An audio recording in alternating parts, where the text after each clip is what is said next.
bil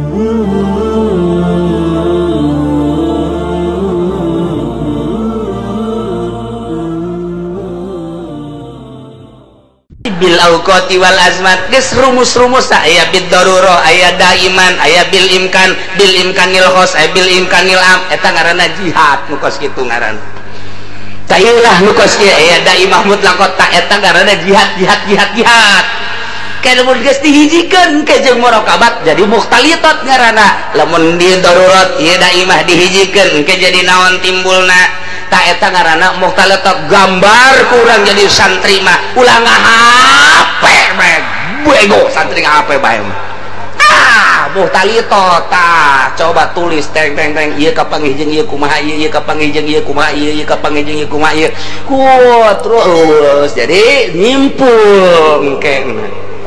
ngemantak Mama Nahrawi Garut eta teh neuk boga minantu lantarannya nama ieu jago alat samsiah aya di nyana ukudul juman aya di nyana samnaon jamul jama aya di nyana boga minantuna teh teu sambarangan guys kunyana dibere masalah santri baheula zaman Mama Gentur santri keraya 500 dieun masalah mukhtalitat dieun masalah teh samsiah bab mukhtalitat muwajahah angsongkeun ka santri pangesiankeun geus dibejaan ku mama saha nu kaesian dikawinkeun jeung anak mama muantah ya Allah batur bagus kitu da baheula Mama Nahrawi teh ramakna Mama Busrol Karim tah eta kos kitu langsung kabeh ngaresian santri begitu dideuleu hasil aku Mama ieu nihil asal dia menjisi menihil kabeh bisa nyawa kaler kidul guys ya bang atuh hitut geus seungit juga nahan baru aya hiji oh iya bagus ya saya iya Poha bin Amin orang mana? Orang panggil langsung jadi nitah Mama teh eta guru kula eta guru samsiah kula teh eta anu menang baheula ku Mama dipilih jadi minantuna geus langsung maneh kawin jeung anak Mama geura balik ka ditu bebeja bahwa maneh dipulung minantu ku Mama gitu gratis untuk itu aya gratis mah eueuh eta anta mah nang diaing doang tah mah jadi kula gaji samsiah teh di dinya di Mama ajengan almarhum Garut Kresek nu ka mana-mana muridna teh pohara tah eta teh hasil tes guru baheula mah kiai deuk mulung minantu di tes ilmu kuari mah saha euy nu boga apaan saha nu boga inova saha nu boga kiai goblok kuari mah geus teh leuleuh kelanjutan pondok pesantren penting anak aing dek dititipkeun tah disia nu penting wadahan ku Innova tolong teh kiai goblok eta kos kitu kelanjutan pondok pesantren geus kumaha tuh deuleuh Mama mah dek ngajadikeun anak teh di heula mampu henteu ieu budak neruskeun pondok pesantren Kresek lantaran lain leutik-leutik ieu teh ilmuna di dinya teh dikembangkeun alat timimiti jurumiyah datang ka samsiah ukudul juman datang ka jamul jawame saha nu mampu mun aing geus eueuh nu neruskeun saha anak leutik keneh minantu berarti nu kudu dikaharepkeun coba lamun minantu nangan sakadar boga Innova doang kita ngaji sirana siratu kita goblok tau minantu iya dongeng Mama tah nu mantak didongengkeun kunaon ku ari kiai milih minantuna teh asal boga kendaraan bae kula mah lamun ngadenge kiai ngawinkeun anakna cenah jeung nu sugihu anu masantren di mana urusan sugihu masalah tapi budakna masantren di mana tepati masantren cenah ngan sugih ya teh kiai bebelepet teh budak bebelepet teh kiai naonan geus itu urusan sugih urusan susah nomor 2 yang penting nyana pasantren cenah geus dianu oh kiai anu ngawinkeun anakna jeung anu keluaran mana di anu diiring cenah, di anu diiring tamatan naon lain maling. Siap suka tadi iring Agus tuh jadi kabongkar tak kusam siah mah geus inokos kieu ngaranna qadiya salibah kuliah muwajahah bijihati daiman berarti engke ngahartikeun lana wallahu alam bimuradi sama sakali tah aya sama sakalian disundakeun lana sama sakali sok boleh mata timimiti mata manusia datang ke muata makhluk mual aya nu bisa neuleuh ka Gusti Allah daiman bijamiil auqat wal azman sok boleh waktu jeung zaman mual bisa neuleuh ka Gusti Allah titik kan mantep tapi geus itu ngaranna tah ceuk kula manu karolot nu mendingan ngaraji mantek bae geus mondok bebejakan nu di imah nya haji mondok lah ngadenge kiai jakos kitu ngajina di mana ngaji mantek daun tuh gini dah nyaho jecena kudu muara gaji mau martil teman nyeun imah meureun. Masya Allah teh hese gaji teh hese tah eta kakarak sapil sapat encan lamun nyokot hukum sakumaha nu kamari make usul fikih ieu mah jurusana filsafat lain lalagaan tah deuk datang kadinya teh deuk datang kadinya tah nyokot jangguatan ilmu kalam engke kan kurang dikodiakeun engke bisa kurang dimunazarahkeun mentak ilmu kalam lain ilmu galbi eta mah sakadar ilmu lisan nu kos kitu mah bisa dimunazarahkeun bisa dimujadalahkeun bisa dimudafaahkeun kumaha niatna masing-masing lamun memang ieu tawajuhul kitu khosbi baina dalilain munazarah ngaranna lidharil haq tapi lamun ka ditu lain niat lidharil haq bisa mujadalah bisa mukabaroh bisa mudafaah munazarah tamangke ka ditu ilmuna teh Husainiyah Waladiyah kitabna ka ditu aya nazoman mama gentur mama Sati bintul Letik teh tah eta ngajina tah ngadenge kitabna ge urang mana Husainiyah jae ge bi Husainiyah di imah urang mah ya eta kos kitu Waladiyah tah eta leutik kitab dah warna rese diaji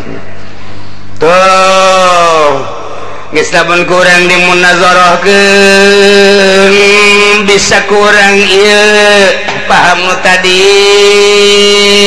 bakal kabongkar ke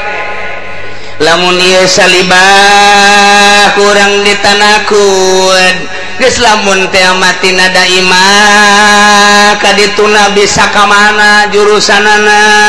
lamun tina salabiyah bisa ka mana tanakud ngaranna kos kitu tanakudun khulful qodiyataini fi kaifin tina kef jeung kam ijab jeung salabna kudu cokot hiji kuliah jeung juziyahna kudu dicokot hiji berarti lamun tina salab jadina bakalna mujabah ijab lamun tina kuliah jadi berarti juziyah berarti engkena jadina berarti ieu qodiyah teh mun ditanakud kurang bisa na engke mujabah juziyah islamun mujabah juziyah make ba'dun geus ba'dul amsor ya rohu sawarehna mata bisa neuleuh ka Gusti Allah beki puyeng bae sih mana nu benernya ieu mah keur carita ku situ segaji tiga cek aki-aki isi kiai ngaco tanau sia tah aing ngaco sawareh mata bisa ningali ka Gusti Allah contohna mana Kangjeng Nabi waktu keur Mi'raj pan Kangjeng Nabi teh walaupun cek Siti Aisyah sah anu ngomongkeun Kangjeng Nabi neuleuh sasar cek Siti Aisyah tapi kan kalau mau tambah-tambah tetep Kangjeng Nabi ningali ka Gusti Allah ngan ningali na teu bisa ngabejakeun lantaran eta mah mukhalafah lil hawadis khusus Kangjeng Nabi bae sakumaha mukalamana Kangjeng Nabi Musa ka Gusti Allah di Gunung Tursina. Apa sarua mukalabah jeung ningali teh ya batak pangkat ge Kangjeng Nabi Musa adalah kalimullah, Kangjeng Nabi Ibrahim adalah khalilullah nu pernah ditegor ku Gusti Allah, Kangjeng Nabi urang Habibullah lantaran pernah ningali ka Gusti Allah. Berarti aya nu ningali ka Gusti Allah teh eta Kangjeng Nabi urang, Kangjeng Nabi Musa. Waktu Kangjeng Nabi Musa unjukan ka Gusti Allah, ya Rabbi arini Gusti deuleukeun abdi atuh ka Gusti. Kaifa tuhil mauta kumaha Gusti teh ngahirupkeun para raeh teh hari ini Gusti coba abdi hayang neuleuh ka Gusti. Yeuh cek Gusti Allah teh moal bisa aya nu neuleuh ka kaula idza ra'ayun mata di mana-mana nu hirup deuleuh ka kaula idza ra'ani mata bakal bae di mana-mana lu gampang ningali ka kula tafarraqo bakal hancur mal bisa Musa ajen kumaha gitu. Kangjeng Nabi Musa ngotot tetep bae ningali ka Gusti Allah deuk naonan sa Gusti Allah neuleuh ka hayang tambah-tambah keyakinan. Emang teh yakin tambah doang Gusti eta bisa ngotot ya ikas kitu mah tuh gerak ka Gunung Tursina bae ge ka ditu atuh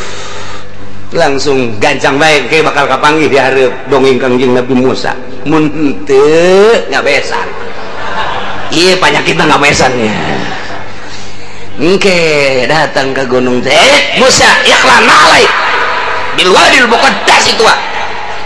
deuk hareup ka aing ulah mah ketarumpa icaeun ikhlan alai copot ku Kangjeng Nabi Musa langsung kumaha tah pan memehna puasa heula nyepen heula 40 peuting nu mentak kuari aya riyadhah ulah kaluar di imah kudu riyadhah di kamar mae jeung ulah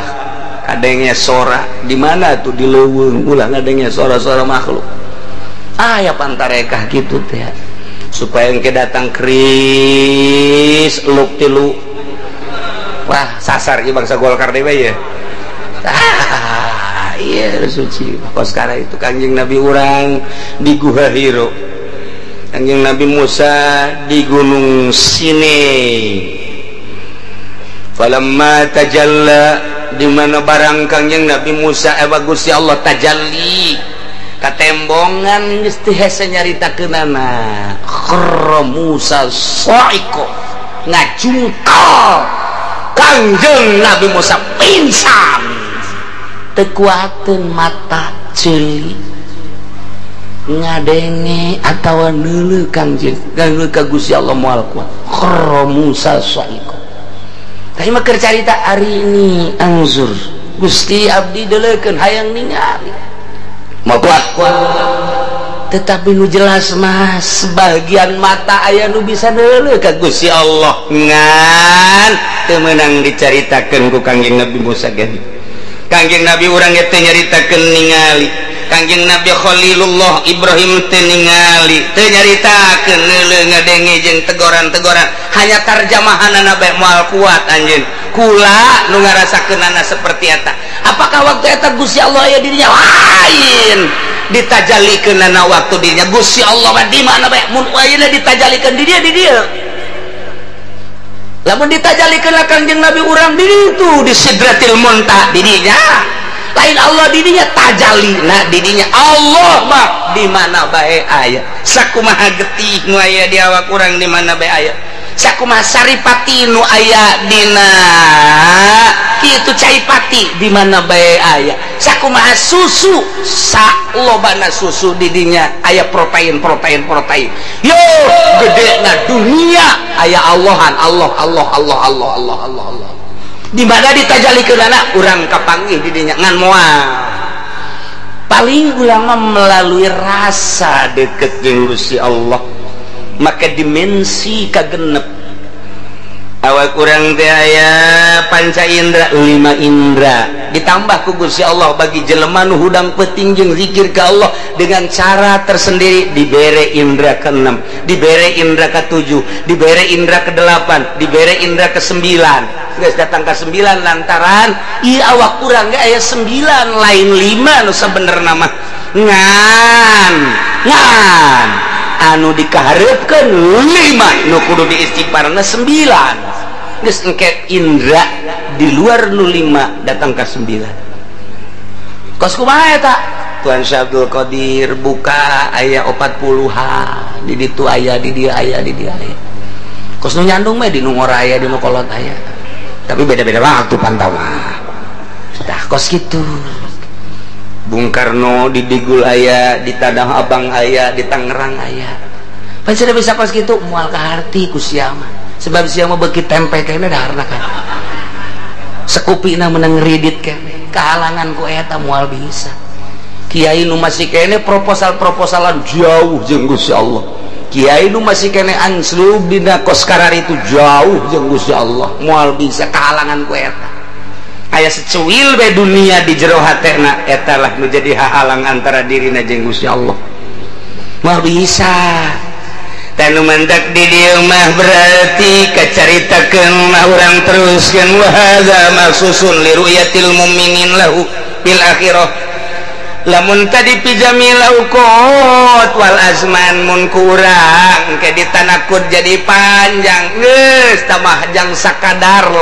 naon kitu neuleuh doa mun dijadikeun ke jadikeun qodiyah nasalibah kuliah muwajahana engke kurang ditanakudna bakal ki engke bakal terjadilah sebahagian bisa neuleuh seperkecil ngan khusus teu meunang dicarita-caritakeun ngan nu jelas tetap di dunia mah Allah teu bisa kadeuleu tapi di sorga mah engke Allah kadeuleu mana dalilna ieu dina Al-Qur'an wujuhu yauma idzin nadhirah engke nu kuari darariuk di majelis taklim nahan lapar bari hareudang ieu teh ngadengikeun kalam-kalam Allah Subhanahu wa taala nyulusup ka jero hate anu tatadina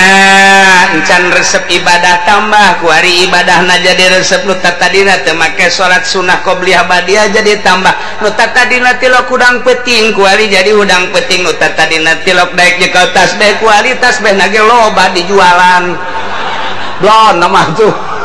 jualan tasbih rada daek nya kuari baca kelantas be nurutan para aulia Allah ti peuting teh maca sholawat zikir malah bebe jaka kiai lah umur kula kiai geus aya 60 tahun perusahaan kula geus dibikeunan ka anak kula aya ngamantepkeun diri ka Gusti Allah coba kiai pangudukeun oh hayang geus bebeneran ya bener moal ka bita deui moal sok ka dieu dire ku kiai asalnya sia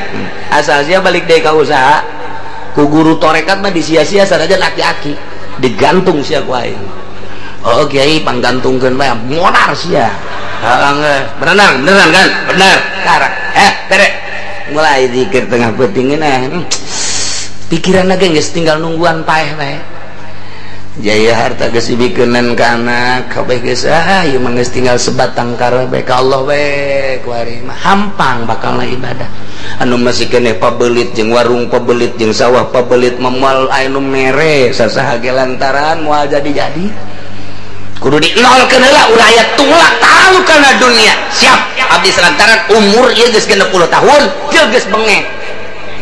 asal moal kebal deui kieu mulai hampang oh kiai lamun tikeur ieu kula ibadah ulah loba omong geus kuari bae ulah tikeur ieu japan nyandung ka Karawang ge sabar heunya geunya karena kuari bae jang horeng ngeunaheun jasa jadi ke ibadah teh eta insyaallah kaduhung baheula teh mun aya nu nuduhkeun baheula geus ulah loba omong ku ngeunah-ngeunahna teh aki-aki tinggal nini euy tiris sak nini tiris tadeui nini lain aya deukeut ngadu-ngadu tonggong nini teh nyawa lalakon sia aing keur ka Allah Allah ge ka Allah bae aya waktuna tiris. Ieu gangguan pertama bagi aki-aki.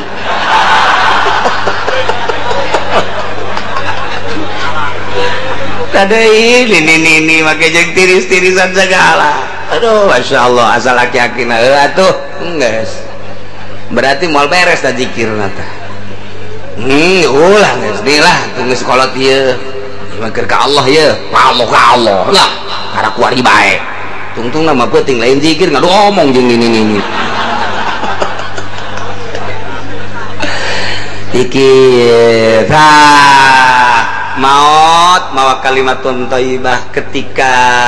manehanana sakarat. Naon nu dipake ka berat?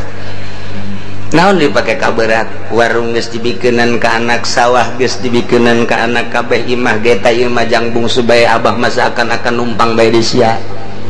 Ketika sakaratil maut dipake ka berat atuh. Ngeunaheun polonyon maca la ilaha illallah nage babari jasa la ilaha illallah. Dirurub kabeh, dirurub sakujur awak. Kunaon atuh begitu dipandian aneh senyum. Ja tadi keur sakarat mah henteu. Ieu lantaran tanda bahwanya nikmat jasa. Ibadah ngan sakadar sabaraha taun tapi bakal dibere surga. Ya Allah ya Rabbi, mun urang ngabayangkeun kadinya naon hartina kanikmatan dunia, kaladatan dunia, bandingkeun kurang jeung kaladatan akhirat. Dunia sakitu ngeunahna ge aya watesna jeung teu ngeunah nu sabenerna mah riweuh nu aya, tapi di akhirat jaga anu hakiki kanikmatanana senyumnya. Tah nu ngaji bae teu eureun-eureun ngajina lillahi taala, dakwahna lillahi taala. Geus kabeh lillahi taala ketika maut eueuh kabeng berat la ilaha illallah nikmat nu di akhiratna engke bakalna teu aya hisaban lantaran deuk naon nu dihisab atuh ja kabeh geus dibikeunan nyana sebatang kar aja ka Allah. Maut di akhiratna wajah-wajahna wujuh yauma idzin nadirah beungeutna marah mai beungeutna harerang eueuh problem lantaran nya mah geus teu dihisab deui diasupkeun ka sorga digiring bi ghairi hisab datang ka sorga nang ke ila rabbiha nazirah engke di ditu bakal neuleuh ka pangeran nu kuari ku urang disembah zuhur Allahu akbar asar Allahu akbar maghrib Allahu akbar insyaallah akbar Allah nu maha agung subuh Allahu akbar. Di samping eta urang zikir Allah Allah Allah Allah Allah Allah maca sholawat urang kemudian zakat karena Allah haji karena Allah nu ku urang kuari disembah-sembah Allah Allah Allah Allah engke mah kadeuleuh bakal di akhirat. Ieu takan neuleuh mun cek tadi la tudrikuhul absar Allah teh moal kadeuleuh ku mata horeng di dunia di akhirat mah ahli surga bakal ningali ka Gusti Allah Subhanahu wa ta'ala. Bahkan begitu neuleuh ka Gusti Allah eta kanikmatan-kanikmatan surga anu ngaran bubuahan, anu ngaran inuman, anu ngaran kendaraan, anu ngaran bidadari kabeh eta teh sakumaha lebu bae dina harti neuleuh Gusti Allah mah ngeunah jasa dibandingkeun jeung dadamelanana kanikmatan eueuh naon mantap hayang neuleuh bae ka Gusti Allah supaya kaharti cenah kiai kieu supaya kaharti mah urang bobogohan 100% kali sarwiti di Cikupa kuari urang dikiriman kue cincin nu bolong teh dinana nemen ku urang teh ngan teu di minyak misikan doang teu di minyak misikan doang ulah aya batur endek nu anu ieu aing meuli ka bogo aing moal didahar ku aing boro-boro ku sia deuk dideuleuh bae neuleuh naga aing geus neunahkeun jasa mah kue bego kue tinggal kue aing mandek neuleukeun bae sebab neuleuh kue cincin asa neuleuh bobogannya na bae ya jasa ieu liwat jasa neuleuh kue cincin aduh ku jara ngan teu dipiguran doang ja kue ieu mah tuh ngan teu diminyak misikan doang ja kue ditoel henteu di dahar henteu ngan di kieu doang ke diamban kunaon eta ku nikmat jasa bogoh ka Nya Sarwiti dikiriman kue kermejena kieu pas dek di dahar kunyana di imah teh lah jaya mah kue di nunan nenen ge tungkeun basi mending di dahar bae kakarak datang ka bibir doang aya suara Sarwiti na Assalamualaikum. Hah? Assalamualaikum. Jika suara Sarwiti. Waalaikumsalam. Saya tak. Abi Kang Jaet. Barang di dalam buka Sarwiti. Kue raga kue raga kemana mah rentek kajawat. Oh Sarwiti sayangku, masya Allah. Eta kue cincin lu kamari di nana nenen teh ada dinyiak bisikan leungit raga sabodo ku ucing ku kotok los. Sebab aing mah aya nu nyieuna. Tuh kan eleh. Tak eta kos kitu eta engke dibere bidadari dibere segala barang deuleu Allah. Eueun kana naon Allah jang sia kabeh. Aing mah jeung Allah bae. Tak kos gitu lamun ditanyakan ya geus beres kapanggih ngobrol teh jeung Sarwiti kue ka mana suabodo artian kue kos kitu ieu aing mah geus ngobrol neuleuh bibirna neuleuh geus los jang sia kabeh euy sama kue ku ucing suabodo teh geus teh dipirale sebab neuleuh bibirna komo geus senyum masyaallah nu mantak loba jawara sahektar pican kakarawang senyum tekuatnya senyum tak senyum masya Allah nu di imahna ngomong baik euy dijualan bae dek dibawa ka mana ulah ngomong dek dijual deui nu ditu ge dek dibawa ka mana ka Subang kamari Karawang gua di ka Subang emang kunaon gitu aduh ngomongna doang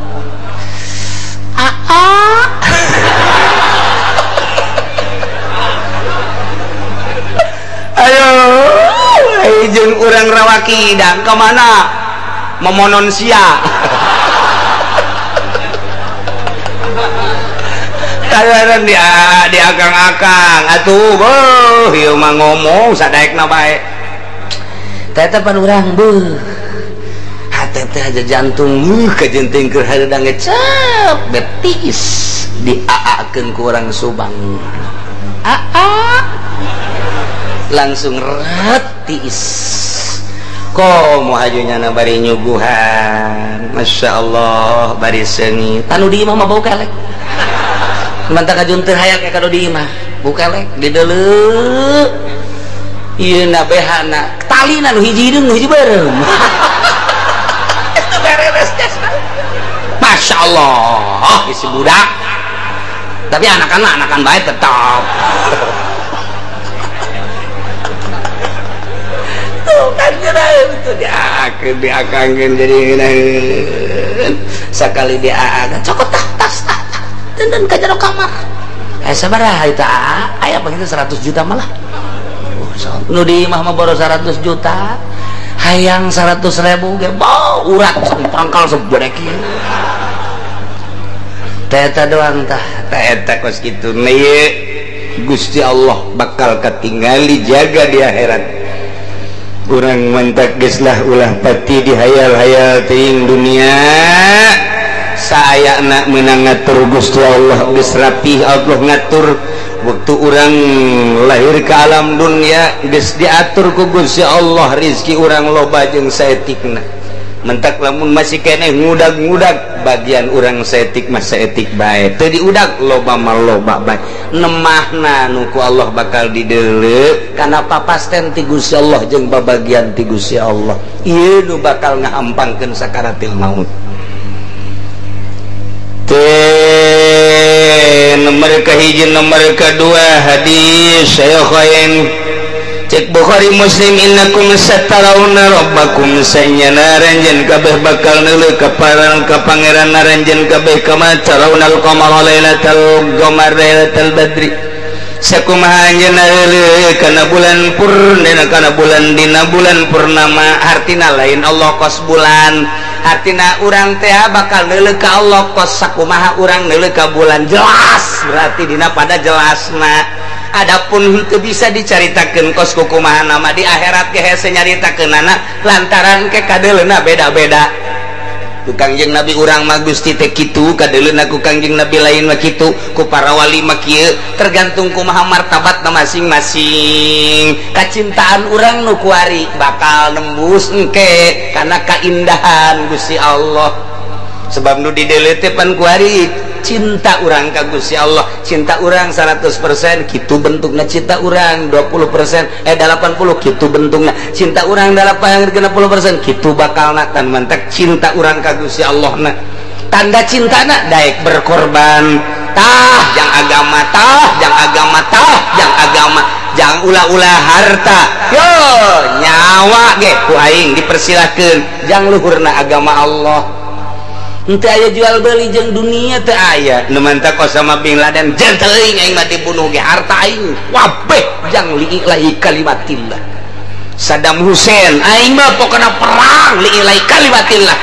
Sanajan loba ti sisi ti gigir ieu itu teh di negara urang mah emang kitu bae lantaran demokrasi. Diulahkeun urang mah bener, diulahkeun urang mencintai jelema-jelema anu jihad fisabilillah. Mata si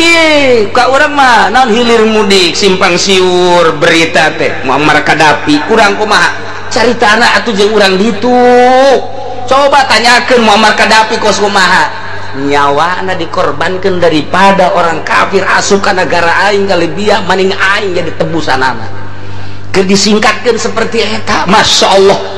Jeung di berbagai negara-negara mantak wani perang daripada diobok-obok ku kafir. Sabalikna di Indonesia kajen teuing urang mah ulah perang mah hese liweuh, agama malah eta mah masing-masing bae ciut kuari agama di negara urang, luhurna agama ku perang sakitu bae geus. Lamun perang luhur bakal agama mantak Baghdad mah teu aneheun rakyatna perang teh, sebab negara tertua di dunia lain kakarak sakalinya na macaan sejarah. Iran diperangkeun lain kakara kuari tiba heula rakyat ti SD keneh geus baca sejarah negara urang negara perang mantak unggul datang ka kuari. Arab ketika teh diperangkeun kuari tak sirana siratu kos kieu kaayaanna. Indonesia teh diperangkeun ieu kuari amburadul HP ambalayah di HP bluetooth na geus teu bareres mah. Boro-boro budak ngora ustad ge didinya nu aya BH-an doang, nu aya sempakan doang, tarolol jasapan goblok tolol. Lain seuri sia mikir goblok. Karo bahaya di urang. Larangan di urang teh.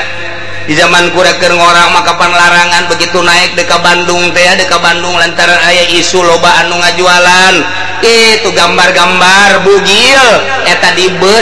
bus polisi. Masya Allah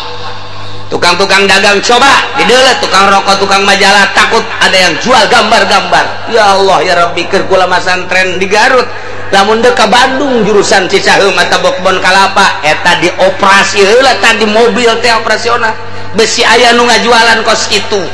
lantaran dilarang ku negara. Di Cicaheum ka Tasikmalaya naik bus deui besi aya deui polisi kuari mah polisina nu mereang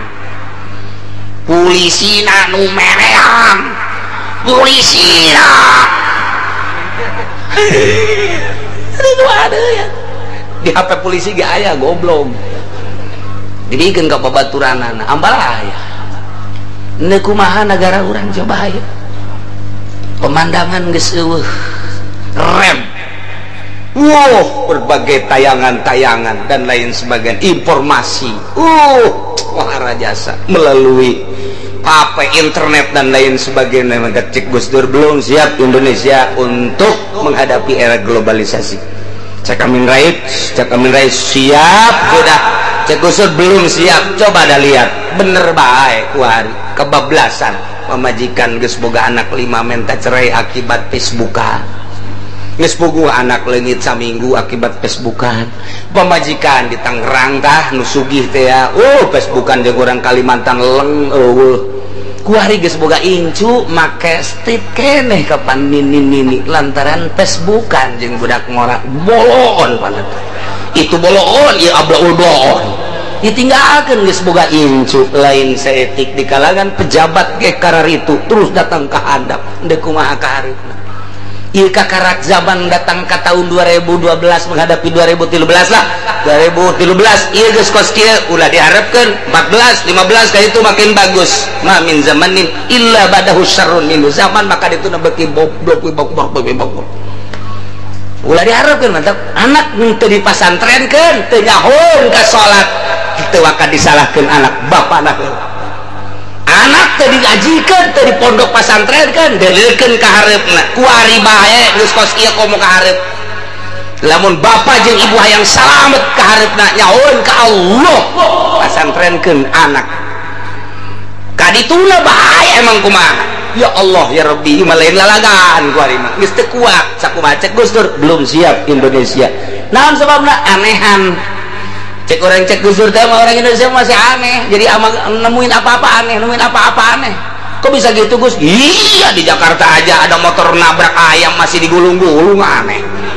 Gus Dur tak kos itu kirain siapa itu ada apa itu ramai amat ayam ketabrak motor atau kenapa ditonton geus nyaho kotok katabrak ditonton keneh bae di Indonesia mah blon atau komo organ tunggal kotok katabrak bae ditonton aduh organ tunggal teu make calana-calana acara tuh caronton ku sia itu ieu kareupna ya Allah ya Rabbi wakil cek sagala muradu la tuhitu bihi nu dikarepkeun teh henteu ngamat henteu ngaliputan mata teh ka Gusti Allah wa huwa yudrikul absar Gusti Allah ma anu neuleukeun ka seluruh mata ya roha Allah maneulekeun ka urang wala tarahu mata teu bisa neuleukeun ka Gusti Allah tapi Gusti Allah neuleukeun ka mata urang teh neuleukeun jadi kicepkeun lage ku Allah dideuleukeun lage ku Allah sedengkeun Gusti Allah maneuleukeun ka urang teh ihaqah yuhitu bihi ilman di samping neuleu kanyahoan deui ieu muhit ieu ihaqah teh kos kitu pan urang ge neuleu ngan teu nyaho urang kadeuleu urang neuleu itu ngan teu nyaho deui ka mana urang neuleu itu tapi naon maksudna teu nyaho Allah mah nya neuleukeun ka mata urang nya nyahoon nu matak geus teu kudu hese-hese nyiksa jelema teh lantaran nya kadeuleu nya kanyahoan urang dek asa-asa kieu isin amat ka Gusti Allah dek dipereumkeun bae aya bae nu liwat susuna gede beureum beun sabelah ieu deungeut Allah ya Allah ditolak ku mending dua jak nya henteu mah sabelah bae rada ringan beureum ieu kanyahoan lagi Gusti Allah masyaallah kam tasni ainuk geus sabaraha kali pake zina ieu mata lantaran mata teh zina al ainani tasnian al ainani dua mata ieu zina cak sahabat qalu wa ma tasnian kumaha zinahna mata dipake neuleu nu diharamkeun ku Gusti Allah minan nisa'i wa gairiha neuleukeun ka awewe jeung lian anu diharamkeun ku Gusti Allah mata termasuk kana zina cukup jangan ditonjok ku siksa Allah tina mata doang ge zina unggal poe nya kumaha deui atuh urang boga imah darepeunana jeung gigigeurna kontrakan urang Brebes urang Lampung dan lain sebagainya isuk-isuk ngopi di hareupeun imah neuleukeun simba nu ndeu ka pabrik teh bahenol dideuleukeun kunyana nu putih dideuleukeun teu karasa eta ku Ki Haji pajar teh mah horenganan henteu si dosa eta cukup jang ngerebek di neraka mah neuleukeun simba doang unggal poe unggal isuk unggal sore malah mah nya nage atuh senyum segala itu nage senyum deui itu mah senyum teh lain bogoheun anu ulah mayar Ki Haji nama bunga pajar bogoheun atuh di mana bogoh sabere kaki-kaki atuh tungtung nama udah mbak mah jangan mayar lah dibere senyum doang tinggal nini-ninina atuh nyarekanan wah senyum kan wah teu tahu diri cemburu berarti lu cemburu mah lain budak mora bae nini peot ge cemburu Allah bae masyaallah ya di negara urang kos kieu kuari ya Allah ya Rabbi bari ngopi di hareupeun jalan kontrakan mah teu bogangan di hareupeun jalan imahna mantes mandi rapi bari ngaroko di hareupeun imah neuleukeun anu leumpang komo lamun macet manyana malah marada ngadoa sing macet lantaran rada kebel neuleukeunana geus teu karasa ta dosa kotrotan-kotrotan pasoro jabalan sakali-sakali horeng dosa jadi segede gunung ih teu kumaha deh sia dewata urang teu bisa deuleu ka Gusti Allah di dunia di akhirat mangke mun urang ka akhirat jeung mudah-mudahan urang ka surga karek bisa tapi di dunia urang dideleukeun ku Gusti Allah mata urang ala sabilil ihatah neuleu jeung kanyahoan lirikan urang neuleu urang kahayang urang kumaha kageudahan mata urang dan lain sebagainya mantak ieu geura tobatan mata geus kolot mah umur 60 50 60 70 geus kudu kieu bae tadi imah Gusti mata abdi alhamdulillah ku Gusti dibere mata titipan ti Gusti ieu mata teh ku abdi digunakeun pake dula deuleu Gusti teh make aturan aya nu halal aya nu haram ieu teh neuleu teh ku abdi sok digunakeun pake deuleu anu haram Gusti eueuh deui pamuntayangan niwal ti ka Gusti mun abdi maot mata abdi ieu henteu dihampura meureun abdi cilaka tapi Gusti ngopan Maha Rahman Maha Rahim Maha Ghafur abdi mah hampura baca Gusti dihampura ku aing coba mantes tobat sia deuleuan sia diperhatikeun ku aing geus tunggus bae dihampura ku aing ameh pae sia geus bisa tobat coba dimimiti ku ari datang ke selanjutnya coba kumaha alhamdulillah geus ditobatan harampang dasar geus tobatan bae ibadah ge hampang lain deui ngadenge suara azan ge giat bebe jaga pemajikan azan kan dek sare heula ka haji ih cek pemajikan apa sare heula heeh bae ngeunaheun ke ka masjidna bae hampang je ya ieu ondo teh naon ieu euy azan mah tuh ka masjid nya geus ka masjid lah sekian hampang alhamdulillah cek pemajikan anda jadi urus sakit haji barang ngaji ka Cilonggo bisa berjamaah sakian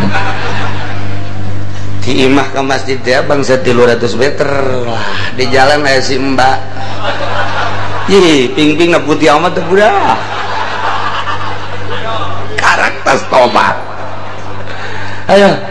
kadedeulekeun keur salat ge kadedeulekeun lain kadedeulekeun Allah ping-ping kuar teh budak lesang geus sakitu mah eta urang mana nya di kontrakan mana eta budak masyaallah aya nyaho nomor HP na subhanallah bata dari bata turun ke hati bata atau bata geus lamun urang ditangtayungan mah ku Gusti Allah dit disalametkeun begitu orang tobat komo geus kolot begitu aya we mah bali lah dikawin moal naon moal di geus kolot geus aman malah engke aya boga perasaan di jero hate teh begitu neuleuh cek Gusti Allah ulah di deuleu haram mah bali cek Gusti Allah eta berarti tangtayungan ku Gusti Allah Allah langsung ngono ae sekolot sok loba kamar mana geus banding jero kamar bae jero kamar bae geus jero imah bae kaji biasa deh kalau lempangan isu gitu lah apa maksiat waduh masyaallah cek di mana rada lain deh ya bener kaji bener barang aya awe ge dihareup biasa nama diperhatikan ku pamajikan sok di deuleu ieu mah ngabali maji itu dah haram jadi heureus ieu kulantaran hayang jasa nyana asup karo kadia siap kadia enak tuh kadia aing hayang nulis siapa buka angka nulis batur aing haram nulis siapa iya tuh naon gak usah saya ibu saya incu atau incu mah incu orang aju kia tuh ya nulis batur haram main nulis siapa buka di deuleu gua nyari cepet orang siapa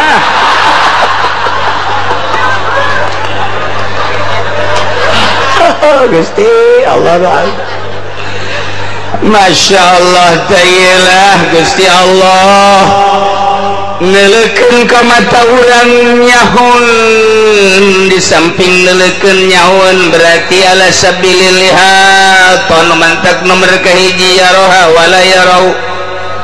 nomor kedua layuhi tu biha ilman Gusti Gusti Allah telah tudrikuhul absar mual kadeuleu ku seluruh mata fi jamil awqat wal azman lantaran wa huwal latif Gusti Allah teh maha lembut maha dedeh jeung manyah ka para kakasina Gusti Allah maneulekeun ka mata urang bari nyahoeun lantaran Allah ma wa huwal khabiru bihim Gusti Allah teh maha uninga qad ja'akum basairu mir rabbikum wallahu a'lam